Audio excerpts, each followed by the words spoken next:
Ruth 1. நியாயாதிபதிகள். நியாயம் விசாரித்து வரும் நாட்களில் தேசத்திலே பஞ்சம் உண்டாயிற்று. அப்பொழுது யூதாவிலுள்ள பெத்லெகேம் ஊரானாகிய ஒரு மனுஷன் தன் மனைவியோடும் 2 குமாரரோடுங்கூட மோவாப் தேசத்திலே போய்ச் சஞ்சரித்தான்.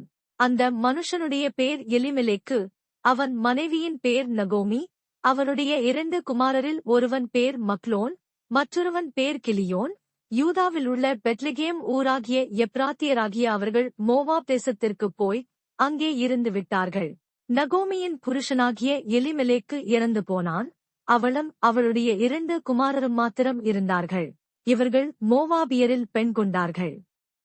அவர்களில் ஒருத்தி பேர் ஒர்பாள், மற்றவள் பேர் ரூத். அங்கே ஏறக்குறைய 10 வருஷம் வாசம் பண்ணினார்கள். பின்பு மக்லோன் கிலியோன் என்னும் அவர்கள் இருவரும் இறந்து போனார்கள். அந்த ஸ்திரீ தன் குமாரர் இருவரையும் தன் புருஷனையும் இழந்து தனித்தவளானாள். கர்த்தர் தம்முடைய ஜனங்களைச் சந்தித்து அவர்களுக்கு ஆகாரம் அருளினார் என்று அவள் மோவாப் தேசத்திலே கேள்விப்பட்டு தன் மருமக்களோடே கூட மோவாப் தேசத்திலிருந்து திரும்பி வரும்படி எழுந்து தன் 2 மருமக்களோடும் கூட தானிருந்த ஸ்தலத்தை விட்டு புறப்பட்டாள். யூதா தேசத்திற்கு திரும்பி போக அவர்கள் வழி நடக்கையில் நகோமி தன் 2 மருமக்களையும் நோக்கி, நீங்கள் இருவரும் உங்கள் தாய் வீட்டுக்கு திரும்பி போங்கள். மரித்துப் போனவர்களுக்கும் எனக்கும் நீங்கள் தயை செய்தது போல கர்த்தர் உங்களுக்கும் தயை செய்வாராக. கர்த்தர் உங்கள் இருவருக்கும் வாய்க்கும் புருஷனுடைய வீட்டிலே நீங்கள் சுகமாய் வாழ்ந்திருக்கச் செய்வாராக என்று சொல்லி அவர்களை முத்தமிட்டாள். அப்பொழுது அவர்கள் சத்தமிட்டு அழுது அவளைப் பார்த்து, உம்முடைய ஜனத்தண்டைக்கே உம்முடன் கூட வருவோம் என்றார்கள். அதற்கு நகோமி, என் மக்களே, நீங்கள் திரும்பிப் போங்கள். என்னோடே ஏன் வருகிறீர்கள்? உங்களுக்கு புருஷராகும்படிக்கு இனிமேல் என் கர்ப்பத்திலே எனக்கு பிள்ளைகள் உண்டாகுமோ? என் மக்களே, திரும்பிப் போங்கள். நான் வயது சென்றவள், ஒரு புருஷனுடன் வாழத்தக்கவளல்ல. அப்படிப்பட்ட நம்பிக்கை எனக்கு உண்டாயிருந்து நான் இன்று இரவில் ஒரு புருஷனுக்கு வாழ்க்கைப்பட்டு பிள்ளைகளைப் பெற்றாலும் அவர்கள் பெரியவர்களாக மட்டும் புருஷருக்கு வாழ்க்கைப்படாதபடிக்கு நீங்கள் பொறுத்திருப்பீர்களோ? அது கூடாது. என் மக்களே, கர்த்தருடைய கை எனக்கு விரோதமாயிருக்கிறதினால் உங்கள் நிமித்தம் எனக்கு மிகுந்த விசனம் இருக்கிறது என்றாள். அப்பொழுது அவர்கள் சத்தமிட்டு அதிகமாய் அழுதார்கள். ஒர்பாள் தன் மாமியே முத்தமிட்டு போனாள். ரூத்தோ அவளை விடாமல் பற்றிக் கொண்டாள். அப்பொழுது அவள், இதோ உன் சகோதரி தன் ஜனங்களிடத்துக்கும் தன் தேவர்களிடத்துக்கும் திரும்பி போய்விட்டாளே, நீயும் உன் சகோதரியின் பிறகே திரும்பிப் போ என்றாள். அதற்கு ரூத், நான் உம்மை பின்பற்றாமல் உம்மை விட்டு திரும்பிப் போவதைக் குறித்து என்னோடே பேச வேண்டாம். நீர் போகும் இடத்துக்கு நானும் வருவேன், நீர் தங்கும் இடத்திலே நானும் தங்குவேன். உம்முடைய ஜனம் என்னுடைய ஜனம், உம்முடைய தேவன் என்னுடைய தேவன். நீர் மரணமடையும் இடத்தில் நானும் மரணமடைந்து அங்கே அடக்கம் பண்ணப்படுவேன். மரணமேயல்லாமல் வேறொன்றும் உம்மை விட்டு என்னை பிரித்தால் கர்த்தர் அதற்கு சரியாகவும் அதற்கு அதிகமாகவும் எனக்கு செய்ய கணவர் என்றாள். அவள் தன்னோடே கூட வர மனவுறுதியாயிருக்கிறதைக் கண்டு அப்புறம் அதைக் குறித்து அவளோடே ஒன்றும் பேசவில்லை. அப்படியே இருவரும் பெத்லெகேம் மட்டும் நடந்து போனார்கள். அவர்கள் பெத்லெகேமுக்கு வந்தபோது ஊரார் எல்லாரும் அவர்களைக் குறித்து ஆச்சரியப்பட்டு, இவள் நகோமியோ என்று பேசிக் கொண்டார்கள். அதற்கு அவள், நீங்கள் என்னை நகோமி என்று சொல்லாமல் மாறாள் என்று சொல்லுங்கள். சர்வவல்லவர் எனக்கு மிகுந்த கசப்பைக் கட்டளையிட்டார். நான் நிறைவுள்ளவளாய் போனேன். கர்த்தர் என்னை வெறுமையாய் திரும்பி வர பண்ணினார். கர்த்தர் என்னை சிறுமைப்படுத்தி சர்வவல்லவர் என்னை கிளேசப்படுத்தியிருக்கையில் நீங்கள் என்னை நகோமி என்பானேன் என்றாள்.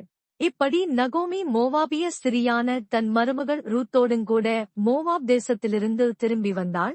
வார்கோதுமை அறுப்பின் துவக்கத்தில் அவர்கள் பெத்லெகேமுக்கு வந்தார்கள். ரூத் 2. நகோமிக்கு அவளுடைய புருஷனாகிய எலிமெலேக்கின் உறவின் முறையில் போவாஸ் என்னும் பேருள்ள மிகுந்த ஆசிக்காரனாகிய இனத்தான் ஒருவன் இருந்தான். மோவாபிய ஸ்திரியான ரூத் என்பவள் நகோமியை பார்த்து, நான் வயல்வெளிக்குப் போய் யாருடைய கண்களில் எனக்கு தயை கிடைக்குமோ அவர் பிறகே கதிர்களை பொறுக்கிக் கொண்டு வருகிறேன் என்றாள். அதற்கு இவள், என் மகளே, போ என்றாள். அவள் போய் வயல்வெளியில் அரிக்கிறவர்கள் பிறகே பொறுக்கினாள். தற்செயலாய் அவளுக்கு நேரிட்ட அந்த வயல் நிலம் எலிமெலேக்கின் வம்சத்தானாகிய போவாசுடையதாயிருந்தது. அப்பொழுது போவாஸ் பெத்லெகேமிலிருந்து வந்து அரிக்கிறவர்களைப் பார்த்து, கர்த்தர் உங்களோடே இருப்பாராக என்றான். அதற்கு அவர்கள், கர்த்தர் உம்மை ஆசீர்வதிப்பாராக என்றார்கள். பின்பு போவாஸ் அரிக்கிறவர்கள் மேல் கண்காணியாக வைக்கப்பட்ட தன் வேலைக்காரனை நோக்கி, இந்த பெண் பிள்ளை யாருடையவள் என்று கேட்டான்.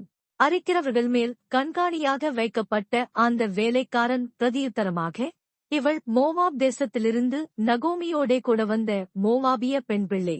அரிக்கிறவர்கள் பிறகே அரிக்கட்டுகளிலிருந்து சிந்தினதை பொறுக்கிக் கொள்ளுகிறேன் என்று அவள் என்னிடத்தில் கேட்டுக்கொண்டாள். காலமே துவக்கி இதுவரைக்கும் இங்கே இருக்கிறாள். இப்பொழுது அவள் குடிசைக்கு வந்து கொஞ்ச நேரம்தான் ஆயிற்று என்றாள். அப்பொழுது போவாஸ் ரூத்தை பார்த்து, மகளே, கேள், பொறுக்கிக் கொள்ள வேறே வயலில் போகாமலும் இவ்விடத்தை விட்டு போகாமலும் இங்கே என் ஊழியக்கார பெண்களோடு கூடவே இரு. அவர்கள் அறுப்பறுக்கும் வயலை நீ பார்த்து அவர்கள் பிறகே போ. ஒருவரும் உன்னைத் தொடாதபடிக்கு வேலைக்காரருக்கு கட்டளையிட்டிருக்கிறேன். உனக்கு தாகம் எடுத்தால் தண்ணீர் குடங்களண்டைக்குப் போய் வேலைக்காரர் மொண்டு கொண்டு வருகிறதிலே குடிக்கலாம் என்றான். அப்பொழுது அவள் தரையிலே முகங்குப்புற விழுந்து வணங்கி, நான் அந்நிய தேசத்தாளாயிருக்க நீர் என்னை விசாரிக்கும்படி எனக்கு எதனாலே உம்முடைய கண்களில் தயை கிடைத்தது என்றாள். அதற்கு போவாஸ் பிரதியுத்தரமாக, உன் புருஷன் மரணமடைந்த பின்பு நீ உன் மாமியாருக்காகச் செய்ததும், நீ உன் தகப்பனையும் உன் தாயையும் உன் ஜன்மதேசத்தையும் விட்டு முன்னே நீ அறியாத ஜனங்களிடத்தில் வந்ததும் எல்லாம் எனக்கு விவரமாய் தெரிவிக்கப்பட்டது. உன் செய்கைக்குத் தக்க பலனை கர்த்தர் உனக்கு கட்டளையிடுவாராக. இஸ்ரவேலின் தேவனாகிய கர்த்தருடைய செட்டைகளின் கீழ் அடைக்கலமாய் வந்த உனக்கு அவராலே நிறைவான பலன் கிடைப்பதாக என்றான். அதற்கு அவள், என் ஆண்டவனே, உம்முடைய கண்களில் எனக்கு தயை கிடைக்க வேண்டும். நான் உம்முடைய வேலைக்காரிகளில் ஒருத்திக்கும் சமானமாயிராவிட்டாலும் நீர் எனக்கு ஆறுதல் சொல்லி உம்முடைய அடியாளோடே பட்சமாய் பேசினீரே என்றாள். பின்னும் போவாஸ் சாப்பாட்டு வேளையில் அவளை பார்த்து, நீ இங்கே வந்து இந்த அப்பத்திலே புசித்து காடியிலே உன் துணிக்கையே தோய்த்துக்கொள் என்றான். அப்படியே அவள் அறுப்பறுக்கிறவர்கள் அருகே உட்கார்ந்தாள். அவளுக்கு வறுத்த கோதுமையை கொடுத்தான். அவள் சாப்பிட்டு திருப்தியடைந்து மீந்ததை வைத்துக் கொண்டாள். அவள் கதிர் பொறுக்கிக் கொள்ள எழுந்தபோது போவாஸ் தன் வேலைக்காரரை நோக்கி, அவள் அரிக்கட்டுகள் நடுவே பொறுக்கிக் கொள்ளட்டும், அவளை ஈனம் பண்ண வேண்டாம். அவள் பொறுக்கிக் கொள்ளும்படிக்கு அவளுக்காக அரிகளிலே சிலதை சிந்து விடுங்கள், அவளை அதட்டாதிருங்கள் என்று கட்டளையிட்டான். அப்படியே அவள் சாயங்காலம் மட்டும் வயலிலே கதிர் பொறுக்கினாள். பொறுக்கிறதை அவள் தட்டி அடித்துத் தீர்ந்தபோது அது ஏறக்குறைய ஒரு மரக்கால் வார்கோதுமை கண்டது. அவள் அதை எடுத்துக்கொண்டு ஊருக்குள் வந்தாள். அவள் பொறுக்கிறதை அவளுடைய மாமி பார்த்தாள். தான் திருப்தியாய்ச் சாப்பிட்டு மீதியாக வைத்ததையும் எடுத்து அவளுக்கு கொடுத்தாள். அப்பொழுது அவளுடைய மாமி, இன்று எங்கே கதிர் பொறுக்கினாய்? எவ்விடத்தில் வேலை செய்தாய் என்று அவளிடத்தில் கேட்டு, உன்னை விசாரித்தவன் ஆசீர்வதிக்கப்படுவானாக என்றாள். அப்பொழுது அவள், இன்னாரிடத்திலே வேலை செய்தேன் என்று தன் மாமிக்கு அறிவித்து, நான் இன்று வேலை செய்த வயல்காரன் பேர் போவாஸ் என்றாள். அப்பொழுது நகோமி தன் மருமகளைப் பார்த்து, உயிரோடிருக்கிறவர்களுக்கும் மரித்தவர்களுக்கும் தயவு செய்கிற கர்த்தராலே அவன் ஆசீர்வதிக்கப்படுவானாக என்றாள். பின்னும் நகோமி அவளைப் பார்த்து, அந்த மனுஷன் நமக்கு நெருங்கின உறவின் முறையானும் நம்மை ஆதரிக்கிற சுதந்திரவாளிகளில் ஒருவனுமாய் இருக்கிறான் என்றாள். பின்னும் மோவாபிய ஸ்திரியான ரூத், அவர் என்னை நோக்கி, என் அறுப்பெல்லாம் அறுத்து தீருமட்டும், நீ என் வேலைக்காரிகளோடே கூடவே இரு என்று சொன்னார் என்றாள். அப்பொழுது நகோமி தன் மருமகளாகிய ரூத்தை பார்த்து, என் மகளே, வேறொரு வயலிலே மனுஷர் உன்னை எதிர்க்காதபடிக்கு நீ அவன் வேலைக்காரிகளோடே போகிறது நல்லது என்றாள். அப்படியே கோதுமை அறுப்பும் வார்கோதுமை அறுப்பும் தீருமட்டும் அவள் கதிர் பொறுக்கும்படிக்கு போவாசுடைய வேலைக்காரிகளோடே கூடியிருந்து தன் மாமியினிடத்தில் தங்கினாள். ரூத் 3. பின்பு அவள் மாமியாகிய நகோமி அவளை நோக்கி, என் மகளே, நீ சுகமாய் வாழ்ந்திருக்கும்படி நான் உனக்கு சவுக்கியத்தை தேடாதிருப்பேனோ? நீ போவாசின் வேலைக்காரிகளோடே கூடியிருந்தாயே, அவன் நம்முடைய உறவின் முறையான் அல்லவா? இதோ அவன் இன்று இராத்திரி களத்திலே வார்கோதுமை தூற்றுவான். நீ குளித்து எண்ணெய் பூசி உன் வஸ்திரங்களை உடுத்திக்கொண்டு அந்த களத்திற்குப் போ. அந்த மனுஷன் புசித்து குடித்து தீருமட்டும் அவன் கண்ணுக்கு எதிர்ப்படாமலிரு. அவன் படுத்துக் கொண்டபோது அவன் படுத்திருக்கும் இடத்தை நீ பார்த்திருந்து போய் அவன் கால்களின் மேல் மூடியிருக்கிற போர்வையை ஒதுக்கி நீ படுத்துக்கொள். அப்பொழுது நீ செய்ய வேண்டியது இன்னதென்று அவன் உனக்குச் சொல்லுவான் என்றாள். அதற்கு அவள், நீர் எனக்குச் சொன்னபடியெல்லாம் செய்வேன் என்றாள். அவள் களத்திற்குப் போய் தன் மாமி தனக்கு கற்பித்தபடியெல்லாம் செய்தாள். போவாஸ் புசித்துக் குடித்து மகிழ்ச்சியாயிருந்து ஒரு அம்பாரத்து அடியிலே வந்து படுத்துக் கொண்டான். அப்பொழுது அவள் மெல்லப் போய் அவன் கால்களின் மேல் மூடியிருக்கிற போர்வையை ஒதுக்கி படுத்துக் கொண்டான். பாதிராத்திரியிலே அந்த மனுஷன் அருண்டு திரும்பி ஒரு ஸ்திரீ தன் பாதத்தண்டையிலே படுத்திருக்கிறதைக் கண்டு, நீ யார் என்று கேட்டான். அவள், நான் உம்முடைய அடியாளாகிய ரூத். நீர் உம்முடைய அடியாள் மேல் உம்முடைய போர்வையை விரியும், நீர் சுதந்தரவாளி என்றாள். அதற்கு அவன், மகளே, நீ கர்த்தரால் ஆசீர்வதிக்கப்படுவாயாக. நீ தரித்திரரும் ஐசுவரியவான்களுமான வாலிபர்களின் பிறகே போகாததினால் உன் முந்தின நற்குணத்தைப் பார்க்கிலும் உன் பிந்தின நற்குணம் உத்தமமாயிருக்கிறது. இப்போதும் மகளே, நீ பயப்படாதே, உனக்கு வேண்டியபடியெல்லாம் செய்வேன். நீ குணசாலி என்பதை என் ஜனமாகிய ஊராரெல்லாம் அறிவார்கள். நான் சுதந்தரவாளி என்பது மெய்தான், ஆனாலும் என்னிலும் கிட்டின சுதந்தரவாளி ஒருவன் இருக்கிறான்.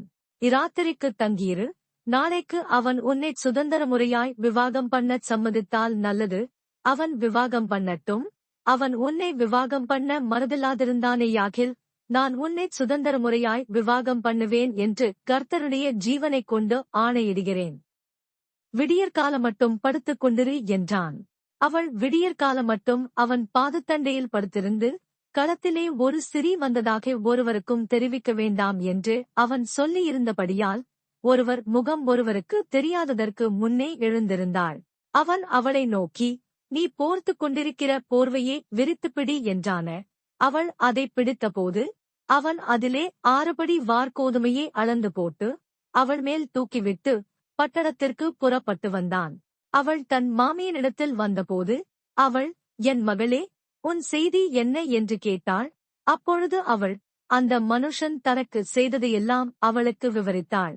மேலும் அவர், நீ உன் மாமியாரண்டைக்கு வெறுமையாய் போக வேண்டாம் என்று சொல்லி இந்த 6 படி வார்கோதுமையை எனக்கு கொடுத்தார் என்றாள்.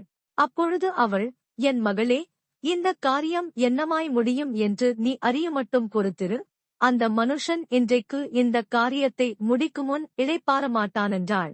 ரூத் 4. போவாஸ் பட்டணவாசலில் போய் உட்கார்ந்து கொண்டிருந்தான். அப்பொழுது போவாஸ் சொல்லியிருந்த அந்தச் சுதந்தரவாளி அந்த வழியே வந்தான். அவனை நோக்கி, ஓய் என்று பேர் சொல்லிக் கூப்பிட்டு, இங்கே வந்து சற்று உட்காரும் என்றான். அவன் வந்து உட்கார்ந்தான். அப்பொழுது அவன் பட்டணத்து மூப்பரானவர்களில் 10 பேரை அழைத்து, இங்கே உட்காருங்கள் என்றான். அவர்களும் உட்கார்ந்தார்கள். அப்பொழுது அவன் அந்தச் சுதந்தரவாளியை நோக்கி, எலிமெலேக் என்னும் நம்முடைய சகோதரனுக்கு இருந்த வயல் நிலத்தின் பங்கே மோவாப் தேசத்திலிருந்து திரும்பி வந்த நகோமி விற்கப் போகிறாள். ஆகையால் நீர் அதை ஊராருக்கு முன்பாகவும் என் ஜனத்தின் மூப்பருக்கு முன்பாகவும் வாங்கிக் கொள்ளும்படி உமக்கு அறிய பண்ண வேண்டும் என்றிருந்தேன். நீர் அதைச் சுதந்திர முறையாக மீட்டுக்கொள்ள மனதிருந்தால் மீட்டுக்கொள்ளும். அதை மீட்டுக்கொள்ள மனதில்லாதிருந்தால் நான் அதை அறியும்படிக்கு எனக்குச் சொல்லும். உம்மையும் உமக்கு பின்பு என்னையும் தவிர அதை மீட்கத்தக்கவன் வேறொருவனும் இல்லை என்றான். அதற்கு அவன், நான் அதை மீட்டுக் கொள்ளுகிறேன் என்றான். அப்பொழுது போவாஸ், நீர் நகோமியின் கையிலே அந்த வயல் நிலத்தை வாங்குகிற நாளிலே மரித்தவனுடைய சுதந்தரத்தில் அவன் பேரை நிலைநிற்க பண்ணும்படிக்கு அதை மரித்தவன் மனைவியாகிய மோவாபிய ஸ்திரியான ரூத் கையிலும் வாங்க வேண்டியது என்றான். அப்பொழுது அந்தச் சுதந்தரவாளி, நான் என் சுதந்தரத்தை கெடுக்காதபடிக்கு நான் அதை மீட்டுக் கொள்ள மாட்டேன். நான் மீட்கத்தக்கதை நீர் மீட்டுக்கொள்ளும், நான் அதை மீட்டுக் கொள்ள மாட்டேன் என்றான். மீட்கிறதிலும் மாற்றுகிறதிலும் சகல காரியத்தையும் உறுதிப்படுத்தும்படிக்கு இஸ்ரவேலிலே பூர்வகால வழக்கம் என்னவென்றால், ஒருவன் தன் பாதரட்சையை கழற்றி மற்றவனுக்குக் கொடுப்பான். இது இஸ்ரவேலிலே வழங்கின உறுதிப்பாடு. அப்படியே அந்தச் சுதந்தரவாளி போவாசை நோக்கி, நீர் அதை வாங்கிக் கொள்ளும் என்று சொல்லி தன் பாதரட்சையை கழற்றி போட்டான். அப்பொழுது போவாஸ் மூப்பரையும் சகல ஜனங்களையும் நோக்கி, எலிமெலேக்குக்கு இருந்த எல்லாவற்றையும் கிலியோனுக்கும் மக்லோனுக்கும் இருந்த எல்லாவற்றையும் நகோமியின் கையிலே வாங்கிக் கொண்டேன் என்பதற்கு இன்றைய தினம் நீங்கள் சாட்சி. இதுவுமல்லாமல் மரித்தவனுடைய சகோதரருக்குள்ளும் ஊராருக்குள்ளும் அவனுடைய பேர் அற்றுப்போகாமல் மரித்தவனுடைய சுதந்தரத்திலே அவன் பேரை நிலைநிறுத்த நான் மக்லோனின் மனைவியாயிருந்த மோவாபிய ஸ்திரியான ரூத்தை எனக்கு மனைவியாகக் கொண்டேன், அதற்கும் இன்றைய தினம் நீங்கள் சாட்சி என்றான்.